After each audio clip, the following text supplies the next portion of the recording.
Muito embora tivesse bem focalizado numa única situação, o sonho, sob outros aspectos, era bastante absurdo. A torre no meio da plateia, por exemplo, com o maestro regendo a orquestra lá do alto e, acima de tudo, o carvão que sua irmã lhe entregou.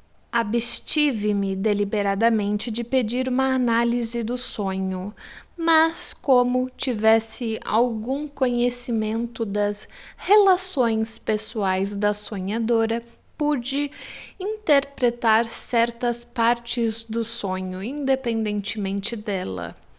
Eu sabia que ela simpatizara muito com um músico cuja carreira fora prematuramente interrompida pela loucura. Assim, resolvi considerar a torre entre as poltronas em sentido metafórico. Emergiu então a ideia de que o homem que ela queria ver no lugar de Hans Richter erguia-se qual uma torre muito acima dos outros membros da orquestra. A torre poderia ser descrita como uma imagem composta formada por aposição.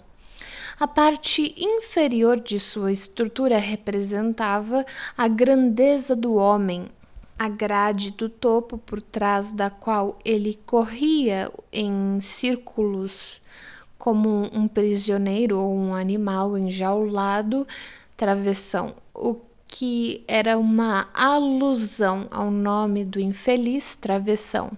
Representava seu destino final. As duas ideias poderiam ter se reunido na palavra Narrenturm. Tendo assim descoberto o modo de representação adotado pelo sonho, poderíamos tentar utilizar a mesma chave para solucionar seu segundo aparente absurdo, travessão. O carvão entregue à sonhadora por sua irmã, carvão devia significar amor secreto. Quien fewer ken kohole kan brennen so heiß ou reis. Als wij hemlich lieb wonder niemand niet weet ou weiss.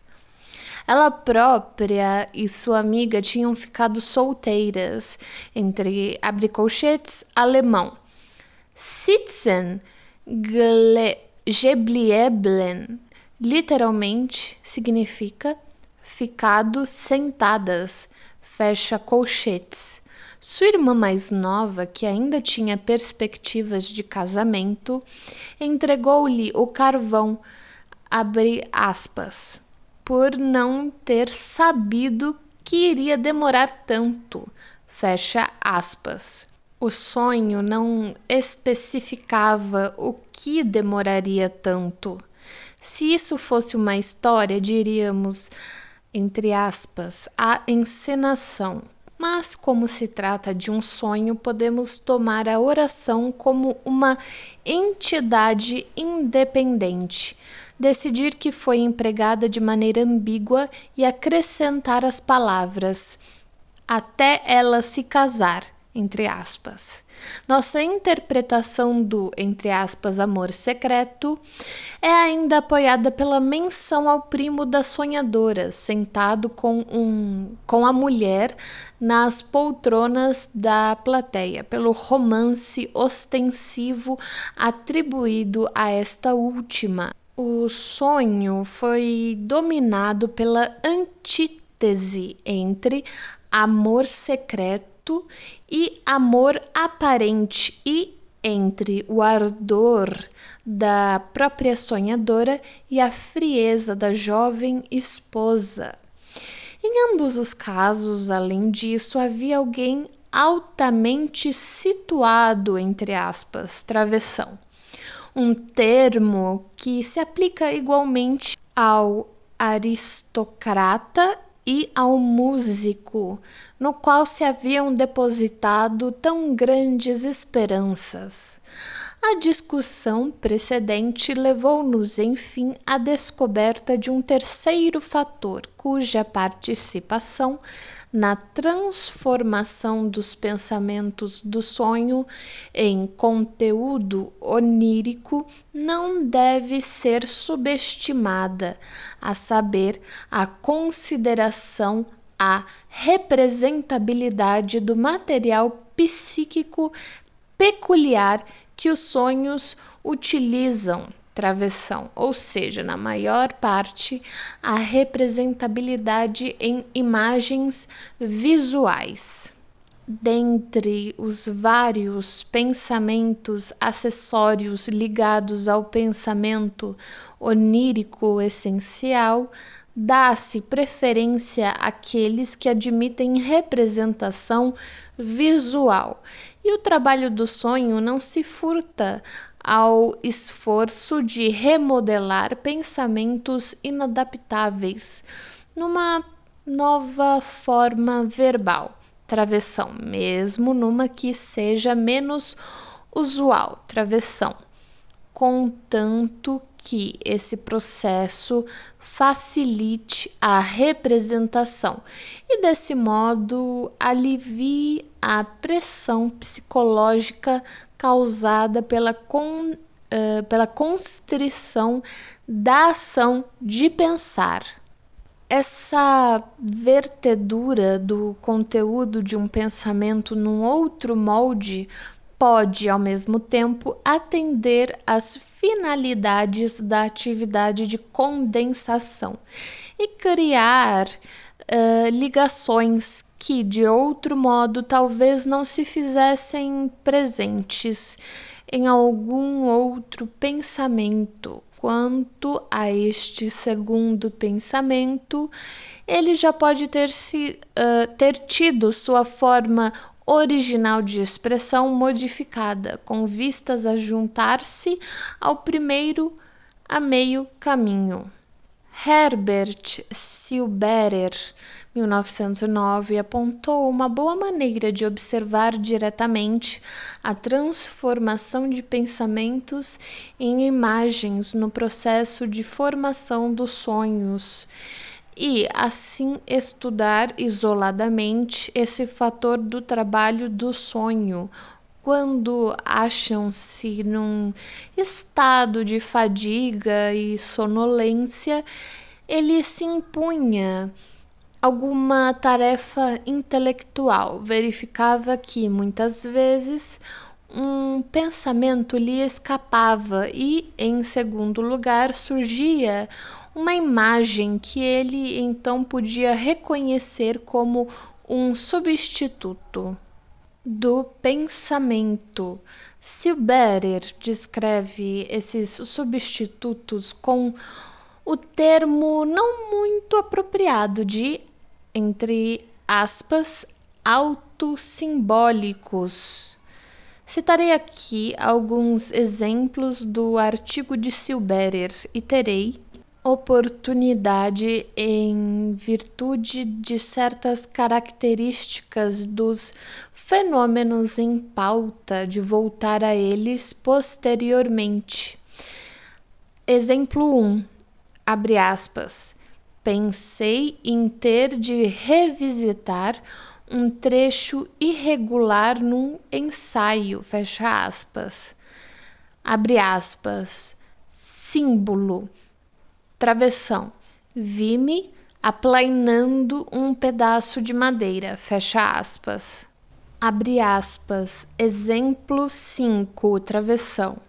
Eu me esforçava para convencer-me do objetivo de certos estudos metafísicos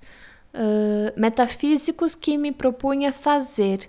Seu objetivo, refleti, era o esforço de conquistar formas de consciência e camadas de existência cada vez mais elevadas na busca dos fundamentos da existência. Fecha aspas. Abre aspas. Símbolo, Travessão. Eu estava empurrando uma longa faca por baixo de um bolo, como se quisesse levantar uma fatia. Fecha aspas. Abre aspas. Interpretação. Travessão. Meu movimento com a faca significava meu esforço de conquista em questão. Reticências.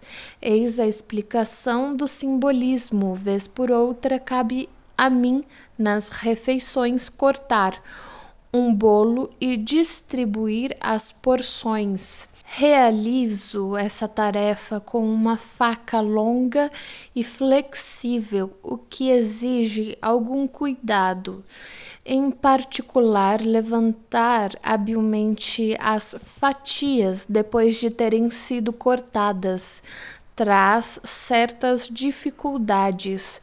A faca deve ser empurrada cuidadosamente por baixo da fatia. Abre parênteses.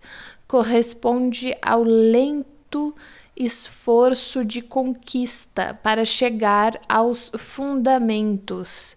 Fecha parênteses, mas há ainda um simbolismo nessa imagem, pois o bolo do símbolo era um bolo dobos, travessão, um bolo com diversas camadas, através das quais, ao cortá-lo, a faca tem de penetrar as camadas da consciência e do pensamento.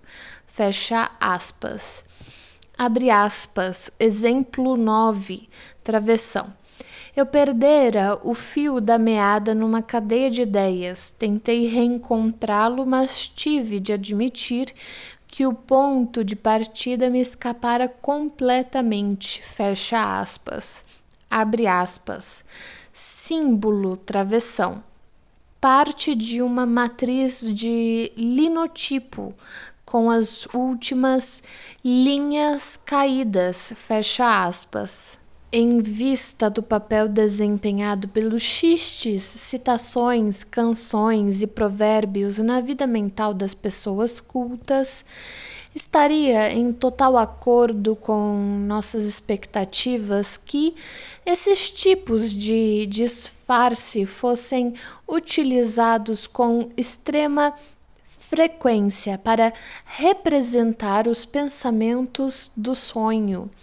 Qual é, por exemplo, num sonho, o significado de diversas carroças, cada qual repleta de uma espécie diferente de legume? Elas representam um contraste desejado com Kraut und Rüben, abre colchetes, literalmente couves e nabos, fecha colchetes. Isto é, com abre aspas, de pernas para o ar, fecha aspas, e portanto com desordem, entre aspas. Surpreendeu-me que esse sonho só me tenha sido relatado uma vez. Só no caso de alguns temas emergiu um simbolismo onírico universalmente válido com base em alusões e substitutos verbais genericamente conhecidos. Além disso, boa parte desse simbolismo é partilhada pelos sonhos com as psiconeuroses, as lendas e os usos populares.